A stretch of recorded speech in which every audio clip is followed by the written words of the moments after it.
মন দিয়ে শ্রবণ করবেন মা লক্ষ্মীর জন্ম কেমন হলো। বর্ষাবাসী রাজা বৃষভানু এবং মা কীর্তিরা কোনো সন্তান, তাই তার মনে মনে বড়ই দুঃখ করে। একদিন মা কীর্তিটা তার শরীরকে বলছে, ওরে সই চল না সই চল, আজ বরং আমরা সবাই একটু যমুনার জলে জলকেলি করে আসি, কতদিন যমুনায় করতে যাই। আচ্ছা বেশ চল। আজ সখীরা বড়ই আনন্দিত হয়েছে। যেই না মা কীর্তিরা বলেছে, নাচতে নাচতে সবাই চলেছে যমুনার জলে। যমুনার জলে যেই না পৌঁছেছে, একটা সখী পা বাড়াতে যাবে, ওরে দাঁড়া দাঁড়া দাঁড়া, শোন শোন, ও সখী দেখ দেখ, ওই যমুনার জলে কি সুন্দর ওই মালাটি ভেসে ভেসে যাচ্ছে। ও সই দেখ না সই, কি সুন্দর সেই মালাটি, দে না সই দে, ওই মালাটি আমাকে এনে দে। সেই মালাটি দেখে মনে হচ্ছে যেন আমার জন্যই ভেসে এসেছে। করে সই আমাকে ওই মালাটি এনে দে না সই, আমাকে ওই মালাটি এনে দে। আজ সখী সেই যমুনার ঢেউতে নেমেছে, মালাটি আনবে। আজ মালাটি ধরে এনে মা কীর্তিদাকে বলছে, ওরে সই নে নে, তুই মালাটি চেয়েছিলি, তোর জন্য এনেছি। আজ মালাটি দেখেছে মা কীর্তিদা, যেই না গলায় পড়েছে, মালাটি দেখতে পাচ্ছে সেই মালার মধ্যে একটি স্বর্ণকমল। স্বর্ণকমল মানে গোলাপ ফুল গো, গোলাপ ফুল। গোলাপ ফুল। পড়াশোনাটা খুব ভালোই করেছে। আমি খিচুড়ি স্কুল থেকে পাস। ওই জন্য এই হবে। স্বর্ণকমল মানে কি? সোনার পদ্ম। তুমি জানো না কি আছে, আমার মায়েরা সবাই জানে। তুমি মস্তক সোনার কমল, অর্থাৎ সোনার পদ্ম। সেই পদ্ম ফুলটাকে দেখে বলছে, ওরে সই দেখ দেখ, এই মালাটি কোনো সাধারণ মালা নয় রে, এই মালার মধ্যে কি সুন্দর এই কোমলটি দেখ। আজ কোমলটি নিয়ে বড়ই আনন্দিত হয়ে যেই না বক্ষে ধারণ করেছে না, আজ বক্ষ মাঝে কি হয়েছে, সেই স্বর্ণ কোমল থেকে একটি স্বর্ণ কীট যেন উঁকি মারছে। ওরে সই দেখ দেখ, শুধু স্বর্ণ কোমল নয় রে সই, এই স্বর্ণ কোমলের মধ্যে একটি স্বর্ণ কীট রয়েছে। স্বর্ণ কীট মানে সোনার পোকা। সেই সোনার পোকাটাকে দেখতে পেয়ে আশ্চর্য হয়ে গেছে। ওরে সই না জলকেলি করতে হবে না, ও ছাড়, চল আগে স্বামীকে গিয়ে দেখাই, আশ্চর্য হবে না। আজ আমি এই মালা থেকে কোমল পেলাম, এ যে বড়ই আশ্চর্য। ছুটতে ছুটতে গেছে, এসে ভালো কাছে। স্বামী, ও স্বামী, স্বামী দেখো দেখো, স্বামী স্বামী দেখো, আমি কি এনেছি, স্বামী দেখো। কি এনেছো কীর্তি? আর এত তাড়াতাড়ি আর চলে এলে, জলকেলি করনি? শোনো স্বামী, দেখো দেখো কি পেয়েছি। আজ রাজা বৃষভানু তার হাতে সেই কোমলটি দেখতে পেয়ে বলছে, মা এদের স্বর্ণকমল। স্বর্ণকমল কোথা থেকে পেলে তুমি? জানো, সেই যে যমুনার জলে স্নান করতে গেছি, ওইখানে ওই স্বর্ণকমলটি পেয়েছি। তাই নাকি? ওগো স্বামী, তাও তো ঠিক আছে, কিন্তু দেখো দেখো, ওই স্বর্ণকমলের মধ্যে একটি স্বর্ণ কীট কেমন উঁকি মারছে। স্বর্ণ কীট, ওই দেখি দেখি। আজ স্বর্ণ কীটটিকে যেই না দেখেছে, বলছে, ও স্বামী দেখো দেখো, ওই স্বর্ণ কীটের কি সুন্দর সুন্দর ছোট ছোট হাত পা রয়েছে। ঠিক যেমন বাচ্চাদের হাত পা থাকে, সেই স্বর্ণ কীটেরও ছোট ছোট হাত পা রয়েছে। দেখে বড়ই আশ্চর্য হয়ে গেছে। দেখে বড় আশ্চর্য হয়ে বলছে, কীর্তিদা এ কোনো সামান্য মালা নয়, তুমি এই স্বর্ণ কীটটিকে নিয়ে কি করবে জানো? একটি স্বর্ণ হাড়ির মধ্যে রেখে দেবে। আরে দেখবে এই স্বর্ণ কীটের শেষ পরিণতি কি হয়, মনে করে 4 বেলা তাকে সেবা করতে হবে। মা কীর্তিদাও যত্ন সহকারে সেই হাড়ির মধ্যে গিয়ে রেখেছে। আজ স্বর্ণ হাড়ির মধ্যে কীটটিকে প্রত্যেক দিন নিয়ম করে 4 বেলা সেবা করতে হবে। ঠিক এক পক্ষকাল পরে কি হয়েছে জানেন? আমার এক পক্ষকাল মানে কতদিন? এক পক্ষকাল মানে কতদিন গো? জামাইরা জানেন না মা, এক পক্ষকাল মানে কতদিন? 30 দিন। এক পক্ষকাল মানে কতদিন মা? 15 দিন। এক পক্ষকাল অর্থাৎ 15 দিন। কৃষ্ণ পক্ষ, শুক্ল পক্ষ, সেই পক্ষ দুটোর মধ্যে 15 দিনের দূরত্ব থাকে, সেই হলো এক পক্ষকাল। ঠিক এই 15 দিনের মধ্যে কি হয়েছে? রাজবাড়িতে আজ একটি সদ্যজাত শিশুর ক্রন্দন স্বর শোনা যাচ্ছে। আজ সেই ক্রন্দন স্বর শুনে সবাই মিলে চমকিত হলো নাকি? এতদিন ধরে এই রাজপ্রাসাদে কোনো শিশুর ক্রন্দন স্বর শোনা যায়নি, আর আজ এতকাল পরে শিশু কাঁদছে। সবাই মিলে বিচলিত হয়ে খুঁজতে শুরু করেছে, কেউ কোথায় খুঁজে পাচ্ছে না। হঠাৎ মা কীর্তিদার মনে পড়েছে। মা কীর্তিদার মনে পড়েছে সেই সকাল থেকে আজ সেই স্বর্ণ কীটটিকে আমি সেবা দিই। ছুটতে ছুটতে গেছে সেই ঘরে, গিয়ে দেখছে সেখান থেকে ক্রন্দন স্বর ভেসে আসছে। যেই না হাড়িটা খুলেছে মাকে দেখছে জানি, ঠিক সেই হাড়ির মধ্যে স্বর্ণকিটের বদলে চলে এসেছে একটি সোনার মেয়ে। সোনার মেয়ে অর্থাৎ তার বড় সোনার মতো। অঝর নয়নে কাঁদছে সেই কন্যাটা, এমন ভাবে কাঁদছে সম্পূর্ণ গৃহে সেই কান্নার স্বর পড়ছে গেছে। আর সকল রাজ্যবাসী বিচলিত হয়ে ছুটতে ছুটতে এসেছে, কি হয়েছে কি হয়েছে, এত সরু হলো কেন? মা কীর্তি রাজা সেই সন্তানকে গান হচ্ছে, কাউকে তো নিয়ে চলে এলাম।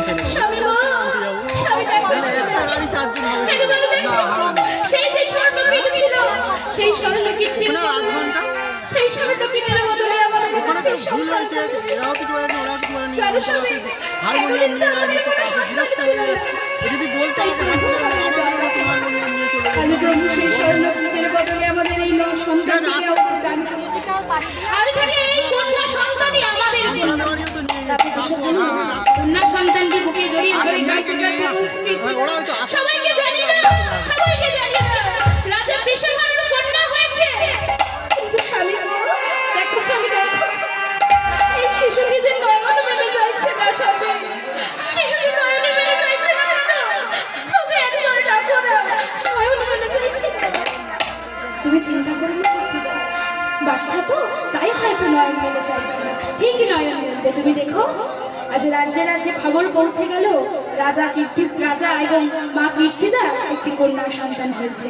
সেই কন্যা সন্তানকে দেখতে দূর দূর থেকে অনেক লোকজন আসছে, অনেক মুনি ঋষি আসছে, রাধা রানীকে আশীর্বাদ করছে। কিন্তু কিন্তু মা কীর্তিদার একমাত্র সই মা যশোদা, সে একবারও আসেনি তার কন্যাকে দেখতে। তাই আজকে মা কীর্তিদা কি করেছে, তার প্রাণের সইকে চিঠি লিখেছে।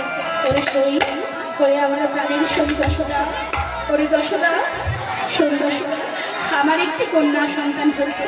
জানিস সে না জনমন্ধ, সে নয়ন মেলে চাইতে পারে না, আমি তো তোর কাছে যেতে পারছি না। তাই ওরে সই, তুই তোর পুত্র গোপালকে নিয়ে আমার বাড়িতে একবার আয় না, তোর গোপালকেও দেখে নেব আর তুইও আমার রাধা রানীকে দেখে নেব।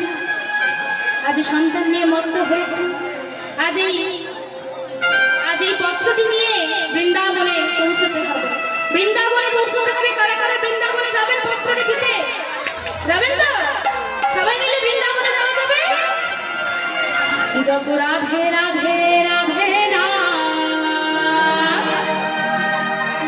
চলো বৃন্দাবন সবাই মিলে করে করতালি দিয়ে গেলাম। রাধে রাধে রাধে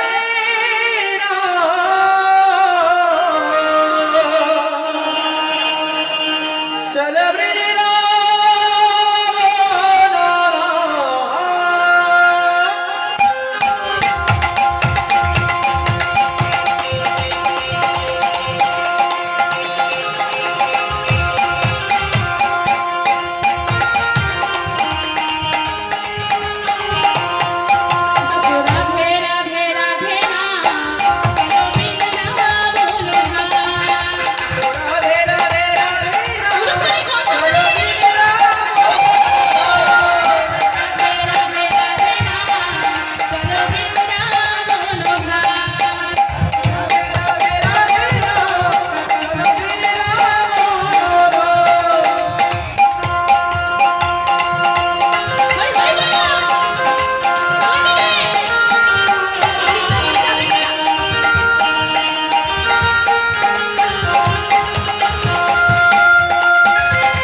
জপ রাধে রাধে রাধে না চলো বৃন্দাবন ধাম।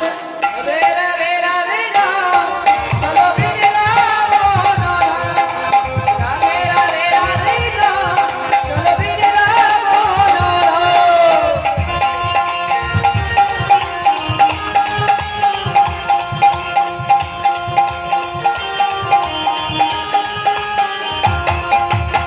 গৌরাঙ্গী তাই নাচে, হরি হরি বলে, জগয়ের মাথায় নাচে, কৃষ্ণ কৃষ্ণ বলে।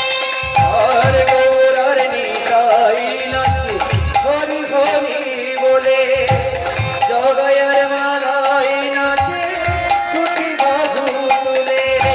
গৌরাঙ্গী তাই নাচে, হরি হরি বলে, জগয়ের মাথায় নাচে, দুটি বাহু তুলে।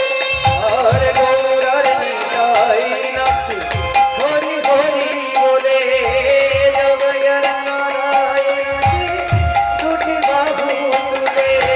বৃন্দাবনের গোপীরা সব, বৃন্দাবনের গোপীরা সব, বৃন্দাবনের গোপীরা সব, বৃন্দাবনের গোপীরা সব, জপে রাধা নাম। বলো